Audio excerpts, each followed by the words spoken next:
Hey, everybody, welcome back to the Creating with Impact podcast. This week is going to be another interview episode, and I am super, super excited for this one. This is somebody that I have been taking online yoga classes from for a while and kind of been following her career a little bit for the past few years. And she's super awesome. So I'm super, super excited to have her on the podcast. She is a yoga teacher. And she also runs Emerge, which is an 8-week online trauma-informed inquiry program that explores addiction through the lens of yoga, Buddhism, neuroscience, and psychology. And then just a quick note before I start the interview, her Wisdom of the Shadow course is going to be starting on January 5th, which is a collective immersion into the darker corners of the soma and psyche. So be sure to check that out. I will go ahead and link that as well as her website in the episode notes. And without further ado, let's get into the interview. Are you searching for a natural way to find peace, focus, and balance in your busy life? Look no further than Monk Personal Essential Oil Diffusers. Whether you need to unwind after a long day, boost your energy, or simply find a moment of calm amidst the chaos, Monk has the perfect blend for you. Say goodbye to stress and embrace a more mindful approach to life. And as an added bonus, you can use code CreatingWithImpact for 10% off. Your journey to a happier and healthier you starts now.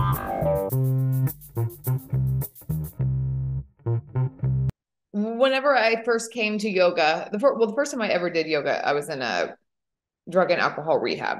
So that's the first time I was introduced to yoga. And that's the way that I came to it. And I remember kind of putting it to the side and being like, okay, wow, there's really something here.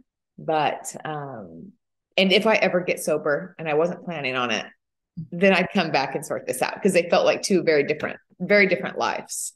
And about 5 years later, I did get sober, not really willingly, but I was to that point where that was the route I needed to, the only route I had left. And I started going to yoga again.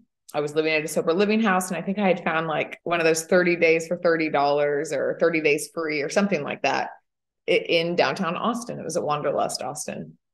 And I just started going every day. And it supported me so much.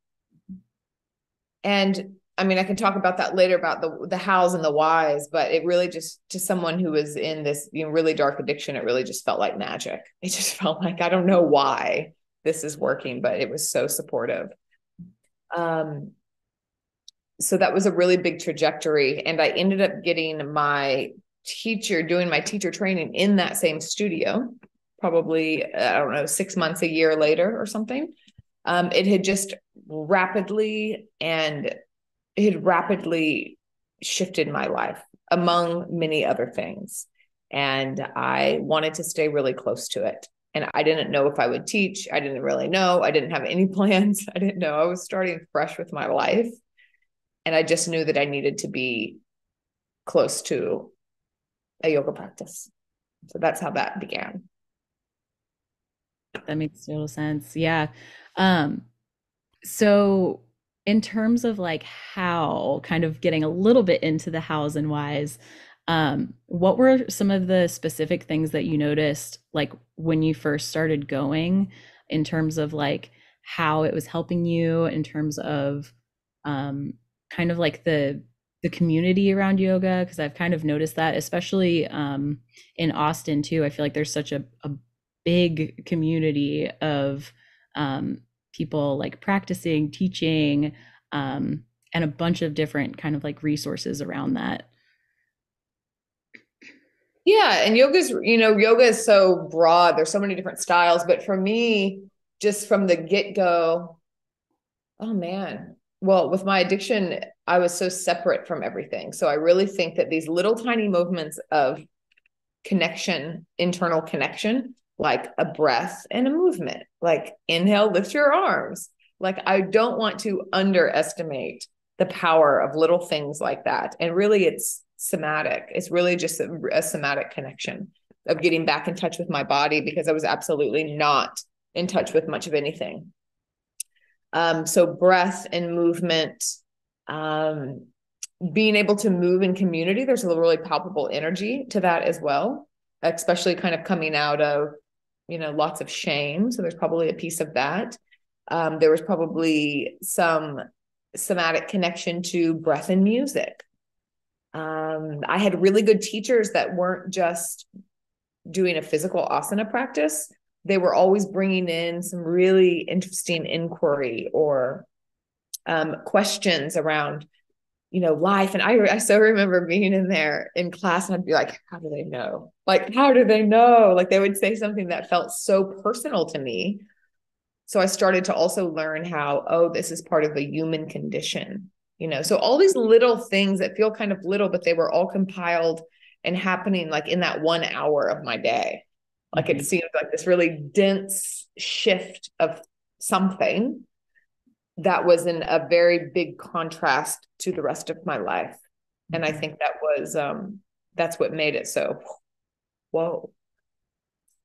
And also just feeling the strength in my body, the flex, the openness in my body.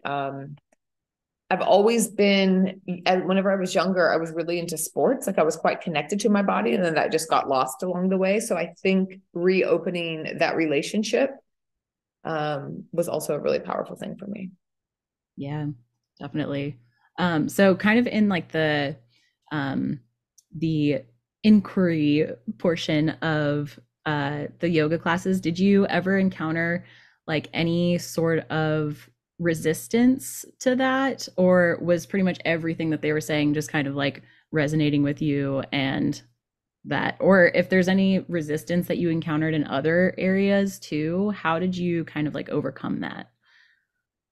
I was resistant to most everything. Not as much in yoga, but I really wasn't. Like whenever I was trying to get sober and trying to get into this like healing path, I just know a friend of mine now that was the director of one of the rehabs I went to many, but she said, Cole, she goes, for 3 months, you were like trying to throw a tiger into a pool. And I'm like, I believe it.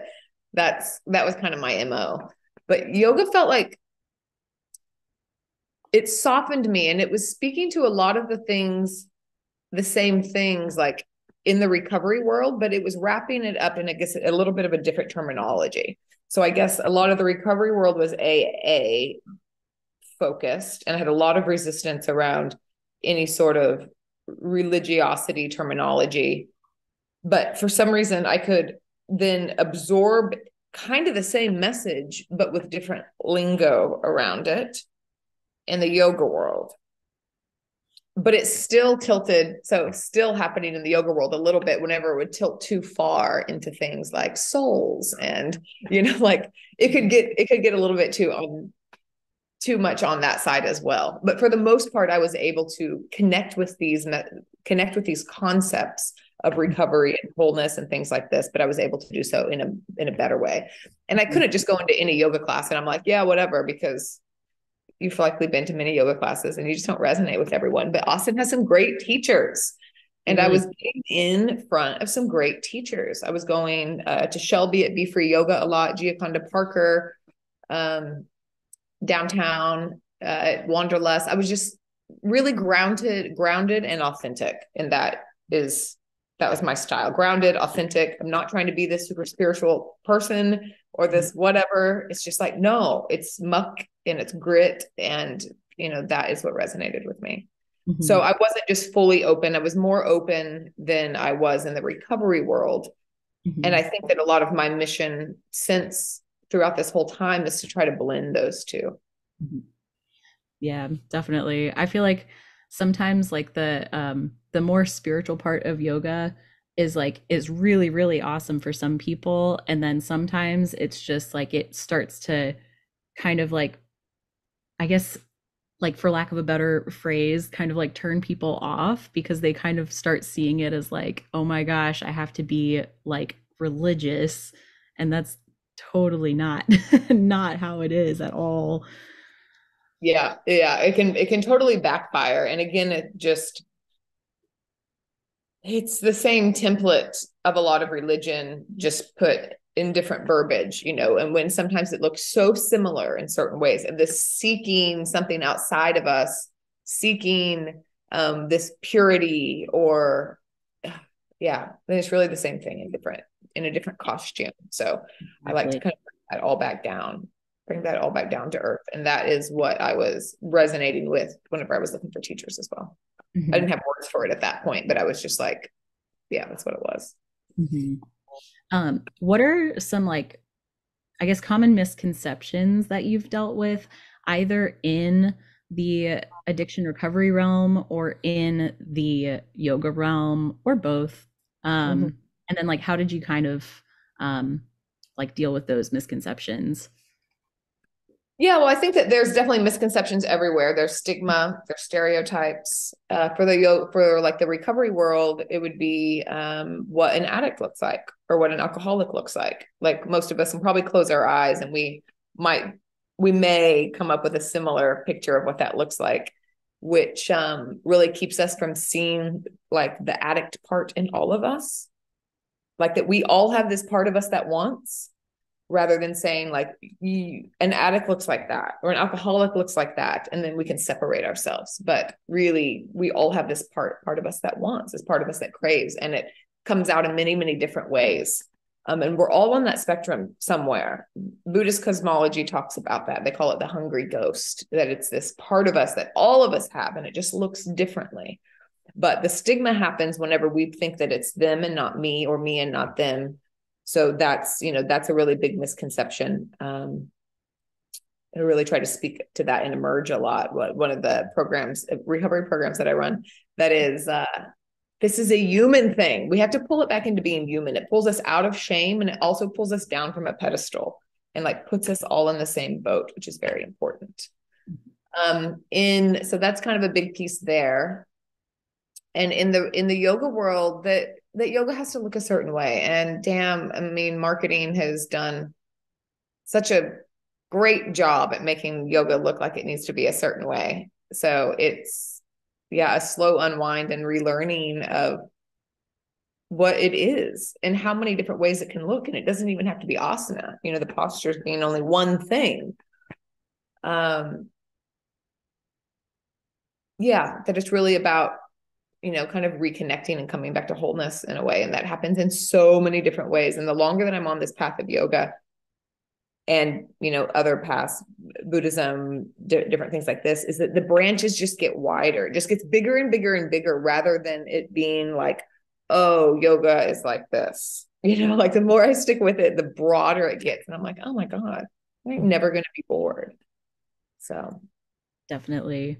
I kind of want to come back to something that you said too, um, is the like me and not them kind of thing, and like the separation. And it kind of just reminds me of um, like reading about this concept of like the other, where it's yeah. just everything, like you see yourself as like separate from everything else.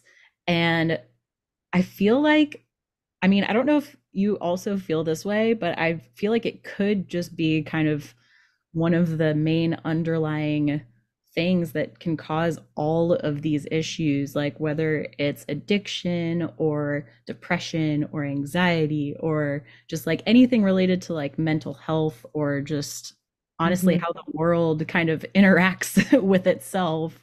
I feel like that's kind of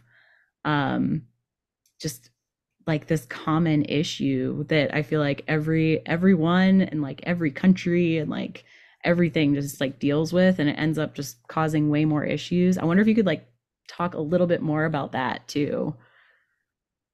Yeah, I think to put it in a nutshell, we're humans. Our greatest survival mechanism is that we can connect with each other, that we can cooperate. We have to connect with each other in order to survive. Like human babies are by far the most un uh, autonomous beings. Like they can do nothing for themselves. Like we literally would not survive if we didn't connect and bond. So if this is probably our greatest need. It's our biological mandatory need that we connect. that it makes sense that the greatest fear that we had would be that we don't,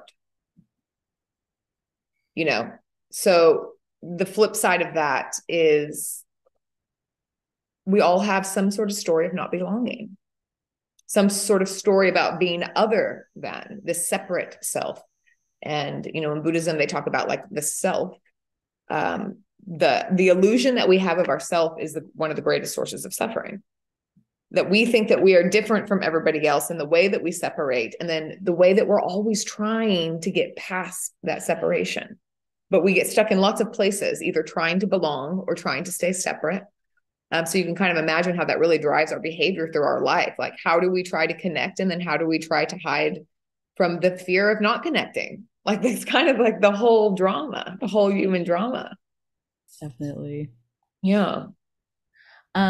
So since you've kind of like lived in different areas, are there certain things that you've noticed where like different countries or states or anything like that, are there differences in kind of how they go about handling things like dealing with mental health and like addiction and things like that? Have you kind of noticed that, or has everybody kind of been on the same page?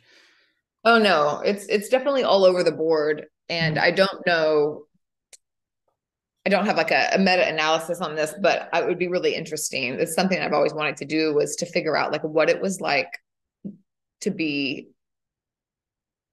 a person living with addiction in different countries. Mm-hmm. And how that process is. I've always thought that would be so fascinating because, I feel fairly lucky to be somebody who dealt with addiction, middle class, white, in the US, even though our system is screwed too, but a lot of people don't have a system for it. Some systems they chain you to a tree and do an exorcism because they think they have a demon in you, or, who knows, or it's just rampant. There's lots of different ways that it's dealt with. In Philippines currently, they're just killing you. There's a lot of vigilante killing right now from the government saying you're doing us a favor if you kill the drug addicts. It's crazy. So it's like how fortunate I feel to live in a culture that is really relatively unlearning and relearning kind of what this thing is. And it hasn't always been like that, but we're definitely a lot more so than other places. Definitely. So kind of going a little bit on like another branch, what kind of advice would you have for people who like maybe want to try yoga but are a little bit hesitant, especially if they are like how you got started, if they're in addiction recovery or things like that, and they're completely new to yoga, but they're kind of like hesitant to try it. Hesitant and curious and hesitant. And curious and hesitant, yeah. You would be in very good company if you were curious and hesitant, because a lot of people are like that. As you know, I've taught on YouTube for a really long time. And one of the most common things that I get, or questions or things that people write in with, is they'll say that I'm nervous to go to a yoga class. Mm-hmm. I have a lot of people who come to retreats that have actually never practiced in a live studio with anyone before, because there is this image of what we feel like yoga is going to be like. You have to be flexible, you got to be thin, you got to wear the right clothes, all of these like stipulations that we again separate ourselves from. But it's just about moving and breathing. This is asana yoga. There's actually lots of yoga you don't even have to move. But like an asana practice, it's just a movement and a breath. It's just reconnecting with your body, and it can look lots of different ways. There's restorative yoga, which are like little mini naps. There's yin yoga, where you're just holding long poses, like 3 minutes, and then you flip, and it's very, it can be very relaxing. There's just such a broad spectrum of it that it can really find something that suits. But the general objective philosophy for me anyway is that you're just reconnecting with your body, with the soma, little breath and movement, noticing how we feel when we feel it. We get so stuck up in our heads that, what did I hear the other day? Something about somebody had said, like, we tend to overthink when we've forgotten how to feel. I'm like, God, that resonates. I can be up in my head all day, but we've lost this pathway, into the body. So that's really the objective. So whatever that looks like is Mhm. open. How do you think yoga can, or do you think that yoga can kind of start to build this like resilience in people, and kind of like help them kind of come back to like this steady state when, especially if they're dealing with like mental health issues, addiction, or if they just have like an insanely stressful, busy life, especially if they're like entrepreneurs or creators of some sort. Do you think that yoga can kind of help them build that like resilience and kind of like being able to like handle that tough part in life? I think that it definitely can, especially if you're kind of looking at it through that lens. I mean, other things can as well, but for just a little visual, like talk about the window of tolerance, which isn't the best word. We don't want to just tolerate things, but window of tolerance is this is like our optimal level of like dealing with life and the shit that life brings. It's like, okay, I can deal with this. And then there's things that are outside of that window where you're like, absolutely, I can't deal with it. And it is going to like piss me off and like agitate me. And then there's other things in life where it goes the other way. And we're like, oh, I can't deal with this. And we kind of shut down. So that's this little, essentially speaking about our nervous system. But if we want to build and we want to expand our window of what we can deal with, our window of like being with life rather than having to run or react or to shut down, then I believe that an asana practice, a yoga practice, meditation can definitely build that ability. And it's really about learning how to pause. It's learning how to like come back. You can do so, say, in like a stronger asana class. It's finding things that are a little bit challenging. So in the body, it might resonate or register as a little bit outside of the window of tolerance. Like, oh, this is hard, but then can you breathe steady? Which then patterns pulling you back into, oh, this can be hard and it's okay. So we can't speak with words to our nervous system, but these somatic practices, which is what an asana practice is, can help us recalibrate the messages that our nervous system is receiving. You can do that. You can think about in another example, like in yin yoga, you hold poses that are, mainly on the ground, but you might be in like a twist that is, a little bit challenging and you hold it for a long time. So the poses are often really challenging, but you're just cued to can you stay and meet whatever's happening? Can you meet the mind saying, get the fuck out of here? Can you meet the body with, a little bit of, ooh, this is a little bit frictiony. And can you still breathe? Can you meet it? And that's really what it is. It's like, can we meet life and can we slowly, incrementally expand our ability to meet life without running or reacting? And I think absolutely that our practices can help us do that. Mm-hmm. Sure. So in terms of kind of coming back to the breath and kind of being comfortable with being uncomfortable, I guess is how I would say that. Um, are there any like breathing techniques that you would suggest for like a beginner that might be kind of in like a high stress environment, or something like that, to kind of just help them come back to their breathing, come back to their body, and just kind of like relax, or if not relax, then to just be kind of more content with where they're at? Yeah, and there's lots of different practices. Just for a short, like for like a little tiny nutshell here, is that when we're stressed, the body tends to hold the breath. The shoulders kind of go up, we kind of clench in a little bit. So we can't tell ourselves to calm down, but what we can do is like really elongate our exhale. And that sends the message to the body because the body doesn't understand language. So really long exhales really deep sighs. Like I'll actually audibly sigh a lot. Also, the sound kind of reverberates with the vagus nerve, which is the part of us that helps our system soothe. So any type of humming is Mhm. really helpful. And then the emphasis on the exhale, like any of that is just really, really simple. Um, Sometimes you can like just take a big breath in, hold it for a second, and then try to make it as long as you can. But if you're elongating the exhale, putting more weight and more attention on the exhale, then that's starting to settle the system. Mhm. That makes total sense. And I feel like that definitely makes sense because I feel like when we're stressed, we almost kind of like naturally just like have this thing of just like, just like letting it all out kind of verbally. Yeah, No matter yeah. how that That is. is the body trying to find a homeostasis.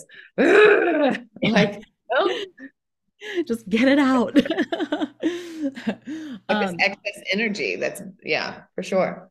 exactly. Excuse me. Can you talk a little bit about Emerge Recovery and kind of like the background, like how that came into being and what it is for people who might not know? Yeah. So Emerge, I started, God, probably 5 or 6 years ago now, because there's this like umbrella of recovery, especially whenever I was getting sober. I spent, yeah, about a decade in and out of rehabs and treatments and AA rooms. And there was like pretty much one way touted for a really long time and a long time before me as well. And essentially they said, if this doesn't work, there's really not much hope. And it wasn't working. And felt pretty hopeless there. Eventually I found and wove together a, recovery that worked for me with therapy and yoga and community. But and Buddhist psychology and lots of different things. And I really wanted to create a program for the people who didn't fall under this umbrella. So that's kind of where it came from. So it's a blend of somatic movement, asana, Buddhist recovery, which Buddhism is a freaking recovery program. Like just the way it's written, like you don't even have to change it. It's speaking to that. We bring in modern psychology, like internal family systems, attachment theory, things like that, meditation, mindfulness, lots of self inquiry, um, trauma education. It's just grief work, emotional literacy. There's so much. And this, I think I mentioned, I've been to like 6 rehabs. I've been in and out of detoxes. I've been through all the things. And the programs are not very good, the ones that I've been to. So this is really like a psychoeducational program of like how to human well and aware.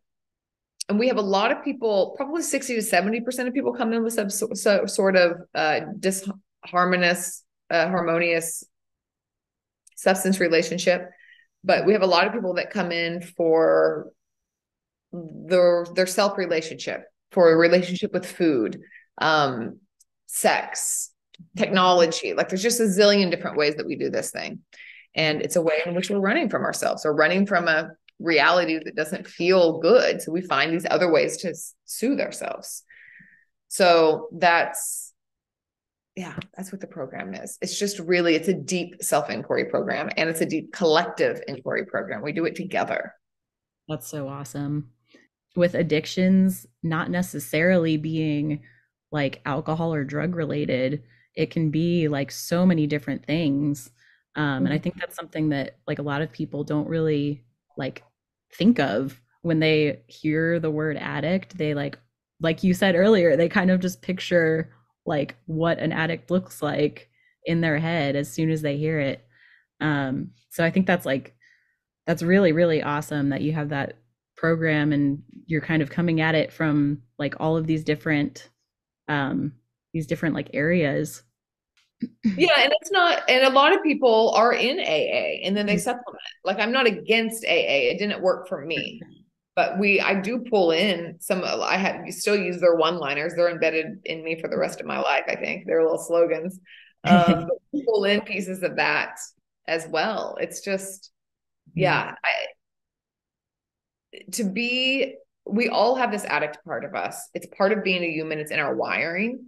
The way in which it expresses comes out in many different ways. So the way in which we find our way home to ourselves also is going to be different. So while we all share the same thing, we can't put this formula on everybody.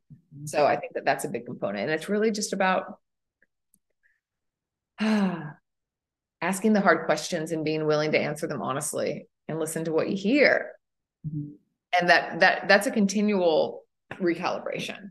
I'm running a subset course actually starting in January called The Wisdom of the Shadow.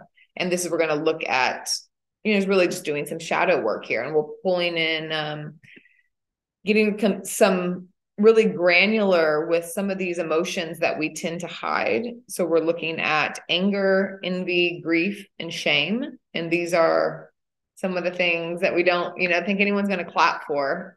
So we don't bring them up to others. We don't often bring them up to ourselves. These are the things that we tend to suppress. Mm-hmm. So that's going to be a really beautiful exploration and powerful. And this is the work. This is the recovery work. It's not about getting sober or about like this one piece, this one thing that happens and you cross this bar and then it's completely done. That it's this constant nonlinear exploration of self. And that is with all of it. Yeah. So kind of you touched on this a little bit, kind of throughout the episode, but what like resources or kind of like support systems would you recommend, or the things that worked for you that maybe will like work for somebody else? What would you recommend for individuals interested in kind of integrating yoga and more of like the yogic kind of philosophies into their either their addiction recovery journey or just into their kind of like daily routine? Yeah, it just kind of depends on what you're interested in. And I'm just a big proponent of following your curiosity. So if you're interested more on, the physical side of it, the asana side of it, which is a way that a lot of people begin, that's like the easiest way in, the body being the most tangible thing, then finding the teachers that you really resonate with, going to classes more, finding a community. If you are more interested in the meditation side, then, follow that route. I do have, if you're looking more for recovery based, which isn't just substance wise, on my Emerge page, there is a tab called resources. And in there, I've listed a bunch of podcasts that I really have resonated with. There are a lot of like Buddhist podcasts. There's a lot of books that have helped me along the way, things like that. But it's just kind of figuring out what piques your interest, because that curiosity is coming from somewhere, and just follow that. Definitely. Follow that path. Mm-hmm. What are some things, kind of starting to close up a little bit, but what are some things that you think that people struggling with addiction would benefit to hear? Or what's something that like you wish somebody had told you, like when you were going through all of that? Oh, honestly, I feel like people told me everything. There's not much that I feel like I just had to let it play out the way it played out.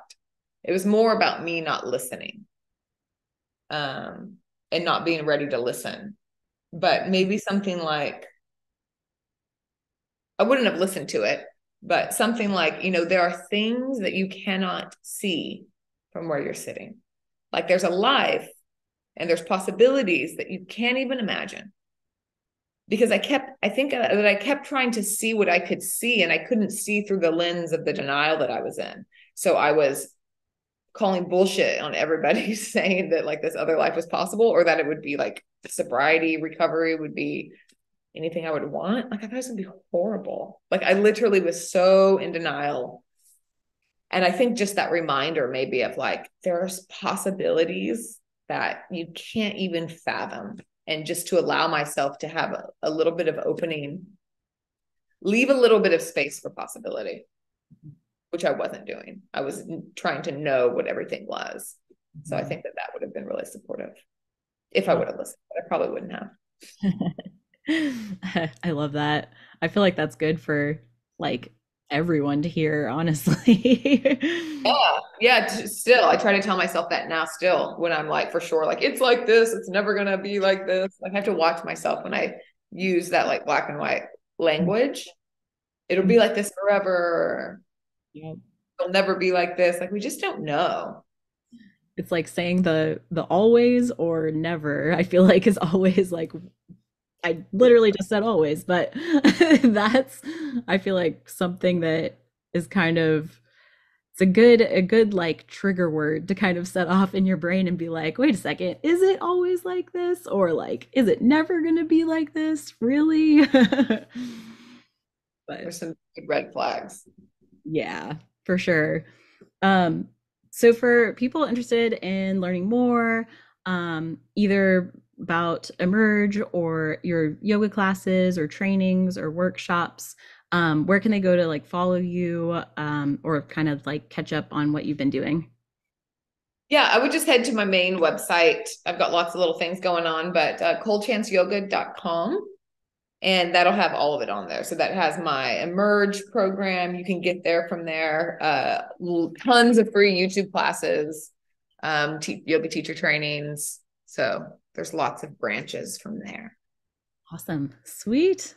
Well, thank you so much for being on.